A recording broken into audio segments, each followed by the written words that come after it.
तो last lecture में हम लोगों ने नेटो सीएटो सेंटो के बारे में सारी इन्फॉर्मेशन कलेक्ट कर ली। अब इसके नेक्स्ट एस्पेक्ट की बात करते हैं हम लोग।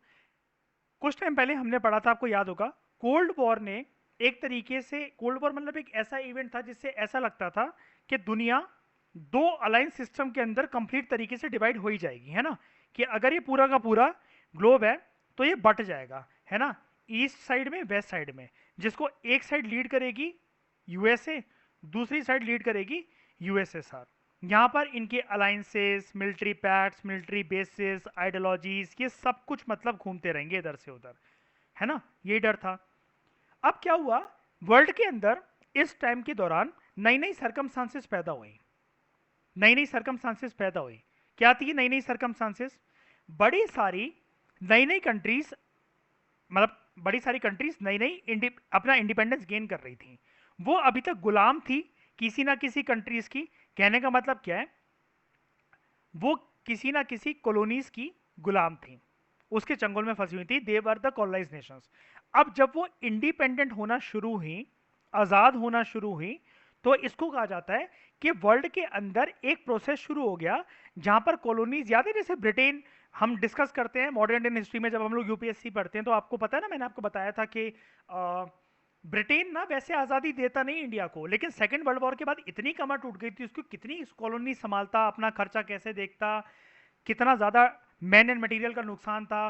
फिर उसके पार्लियामेंट के अंदर आवाज़ उठने लग गई थी कि यार क्यों इतना खर्चा कर रहे हो, इनको आज़ाद करो, खर्चा बचाओ, है ना। तो वर्ल्ड पावर बनने का जिन जिन कंट्रीज का सपना था वो टूट गया। तो इस प्रोसेस को हम लोग कहते हैं कि धीरे धीरे करके जो उस टाइम पर पावर ब्लॉक से, सेकेंड वर्ल्ड वॉर की बात कर रहा हूँ मैं, सेकेंड वर्ल्ड वॉर के टाइम पर और इवन कोल्ड वॉर के टाइम पर जिन जिन कॉलोनीज ने छोटे छोटे अफ्रीकन एशियन नेशंस के ऊपर कब्जा करके रखा था, उनको आज़ाद करना शुरू कर दिया। इस प्रोसेस को हम लोग कहते हैं, कशिश, डीकोलोनाइजेशन। अगर मैं यहां से डी हटा दूं, अगर मैं मान लेते हैं कि सिर्फ अगर मैं बात करूं, what do you mean by the process of colonisation? Colonisation का यह मतलब होता है जब 18th 19th 17th सेंचुरी के आसपास किसी एक पावरफुल कंट्री, किसी एक पावरफुल कॉलोनीज ने, एक कॉलोनी नंबर ऑफ कॉलोनीज ने पुअर कंट्रीज, अब पुअर कंट्रीज को आईआर की लैंग्वेज में हम लोग बोलते हैं एलडीसीज। ये आपको मैं बताता रहता था ना, इस चैप्टर में आपको ये फुल फॉर्म आ जाएगी, लीस्ट डेवलप कंट्रीज। जो एलडीसीज थी वो ज्यादातर कहां पर लोकेटेड थी? एशिया और अफ्रीका।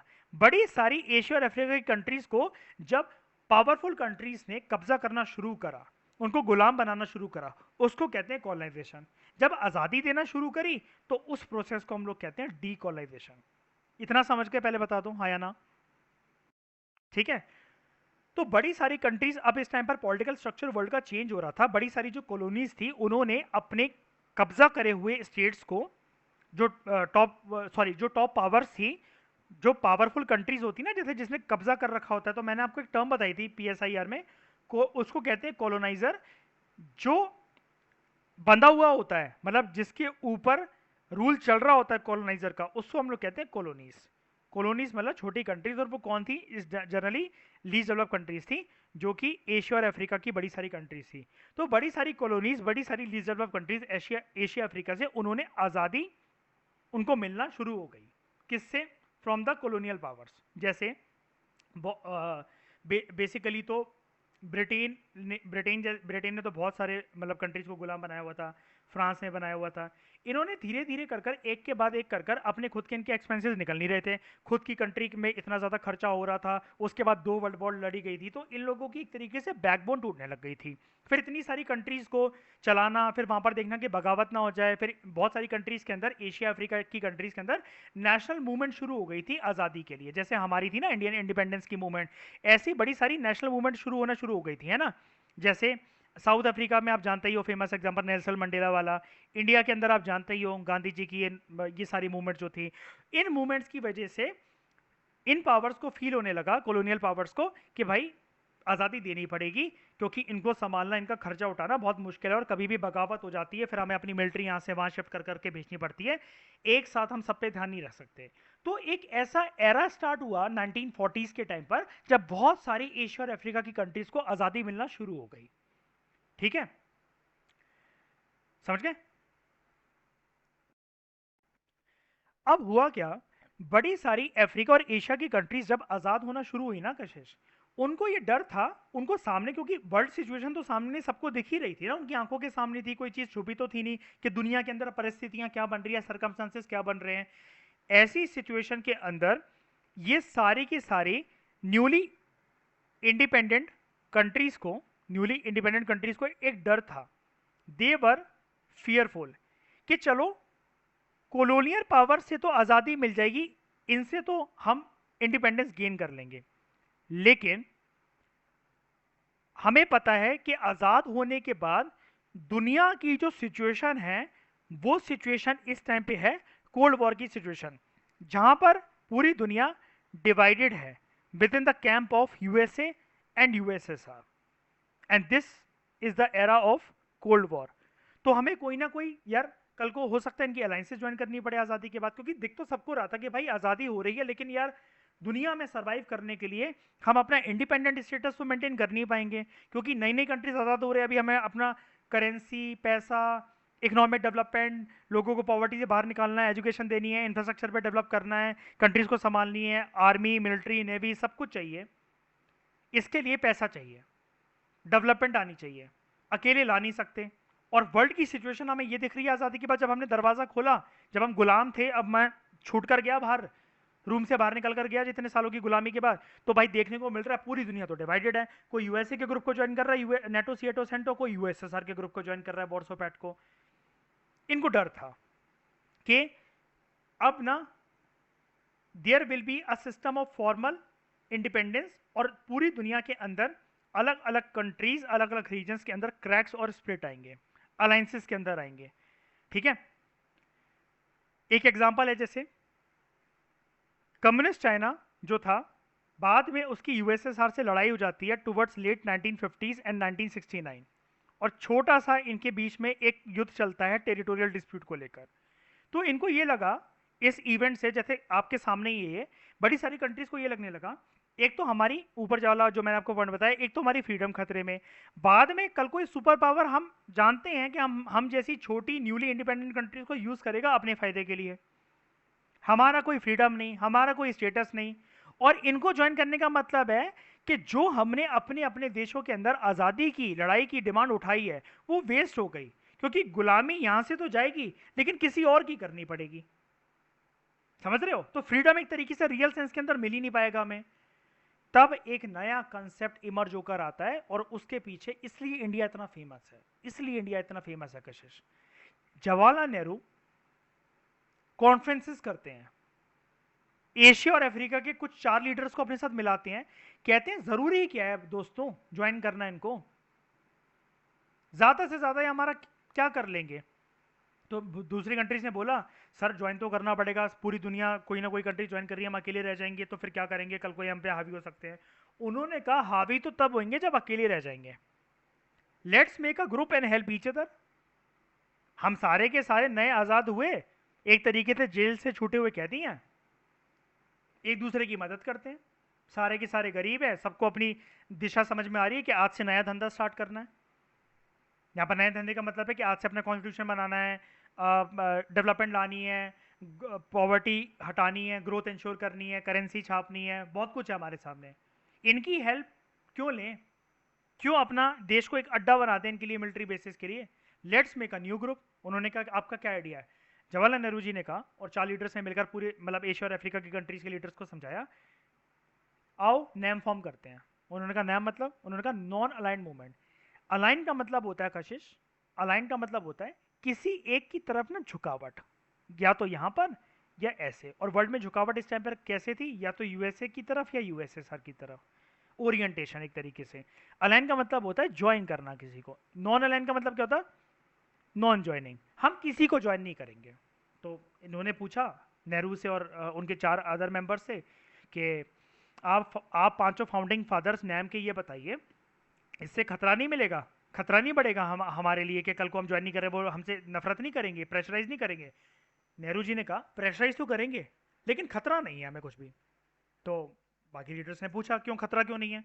उन्होंने कहा दिमाग लगाओ अपना, किसी अगर एक को ज्वाइन कर लेंगे और कल को वो सुपर पावर हार गई, अगर किसी युद्ध के अंदर कोई न्यूक्लियर वॉर हो गया और वो हार गई, तो हम सबको उसका परिणाम भुगतना पड़ेगा। और हमें कैसे पता, दोनों की दोनों सुपर पावर ही है इस टाइम पे। तो वर्ल्ड कैसा है इस टाइम पर, दोनों सुपर पावर्स को मिलाकर क्या कहते हैं? इस टाइम पर वर्ल्ड के अंदर है बायपोलैरिटी, दो पोल्स हैं। नेहरू और इन सब लीडर्स का विजन था कि दोस्तों आने वाले टाइम में कोई एक सुपर पावर बनकर डेफिनेटली इमर्ज होगा जब वर्ल्ड यूनिपोलर बनेगा। और अगर हमारी चॉइस गलत रही, अगर उस टाइम पे जो कंट्री जीती और वो और हम उसके साथ नहीं है, अगर यूनिपोलर उसमें कि जिसका स्टेटस मतलब वो यूनिपोलर का है, तो हम भुगतेंगे, क्योंकि दूसरी सुपर पावर फिर तो जीत जाएगी, वो हमें छोड़ेगी नहीं। और हमारा सुपर पावर का जो ग्रुप का लीडर है, अगर हम यूएसएसआर को ज्वाइन करते हैं, कल को वो हार गया, वो हाथ उठा लेगा। यूएसए को ज्वाइन करते हैं, वो हार गया तो वो हाथ उठा लेगा। उन्होंने कहा, नेहरू और दूसरी लीडर्स ने समझाया, दिमाग लगाते हैं, हम लोग इनको ज्वाइन ना करके दोनों से फायदे गेन करेंगे ना। उन्होंने कहा कैसे? कहते एग्जांपल देता हूं मैं आपको।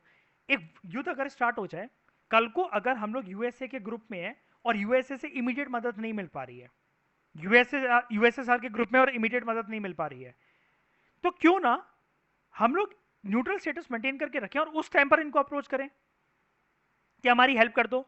ये उस लालच में कि कौन जो जल्दी इनकी हेल्प करेगा, तो वो कंट्री इनको जल्दी ज्वाइन कर लेगी, उनसे जल्दी दोस्ती कर लेगी, तो वो जल्दी जल्दी फोर्सेस भेजेंगे। तो नेहरू ने कहा दोस्तों दिमाग लगाओ, यूएसए भी फोर्सेस अपनी जल्दी भेजेगा, यूएसएसआर भी फोर्सेस जल्दी भेजेगा, हमारा काम हो जाएगा, दोनों से हमें हेल्प मिल जाएगी। और बाद में हम कह देंगे हमें किसी को ज्वाइन नहीं करना, हमने तो आपसे दोस्ती मांगी थी, हम तो ये देखना चाहते थे कि आप में कितना बड़प्पन है। क्या ये स्ट्रैटेजी फेल हुई? बिल्कुल फेल नहीं हुई। क्यों नहीं हुई? लो मैप देख लो, कितनी ज्यादा ग्रीन दिख रहे हैं आपको ये लाइन, ये देखो।